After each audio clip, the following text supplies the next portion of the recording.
for me, it was an opportunity to play a character that was very different to anything I'd done before.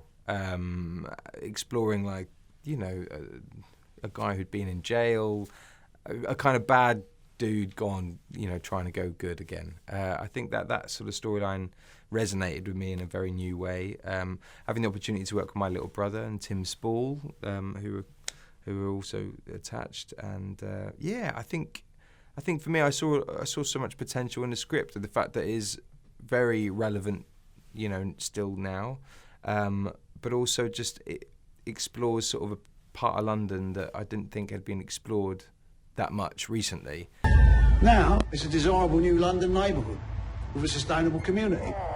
That is the legacy of the games. We were fortunate enough to have this opportunity to go and meet with a guy who was serving time in prison, who's a friend of the writers, and you know, it just seemed apparent to me that it's so hard for a lot of people who have been to prison for misdemeanors or for certain things. You know, some of them really struggle with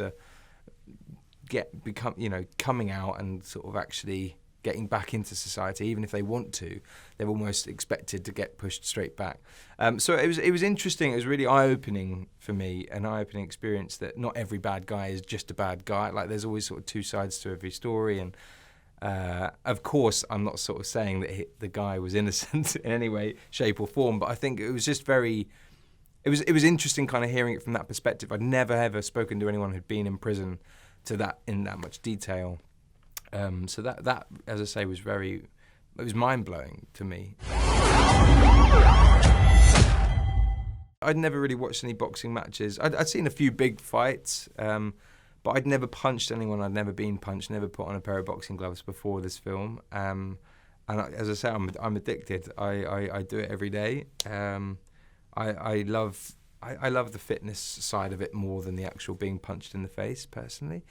But I kind of got hooked up with a really good gym in my local area, and there are a lot of great people that train there, some big names and some smaller names, you know. But I think it's just what I love about a boxing gym is there's no ego, there's no one flexing in the mirror and staring at themselves, you know, or talking to themselves, or it's just a real team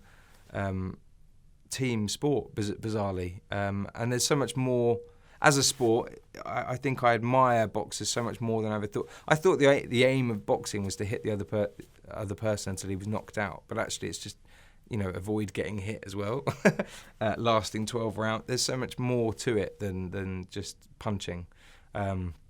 So for me, I loved it. I've absolutely loved getting to know it as a sport, and I'm glad that I found it, really. Number 10 just approved the bid. You should tie up as much land as you can, Cliff. It'll be like the gold rush all over again. Sadly, he and I only had like 2 scenes together in the whole movie. But watching his performance back, I knew he would be, though. I knew when he was cast, I was like, he's like the perfect kind of charming, smarmy, kind of dark dealer. But he's so wonderfully colourful in every way. And it's sort of seeing him in a very, very different light. He's terrifying, but he just handles it so beautifully, I think, in this. So I think his performance, especially, along with Hugh Bonneville, I think on that side, you know, is quite different to what we're normally used to. You don't know anything. They can't accuse you of anything. You can't accuse me, Sean. We need to go to the police. Who is this? I don't believe your father killed himself. Well, as a fan of Peaky Blinders, I mean, for me, it was like a dream come true. I hadn't seen any episode, or seen one episode before getting involved, before I got the call sort of saying, are you interested? And I then binge-watched the first 4 series and was like, this is... I mean, for me, I think it's groundbreaking television. I think it's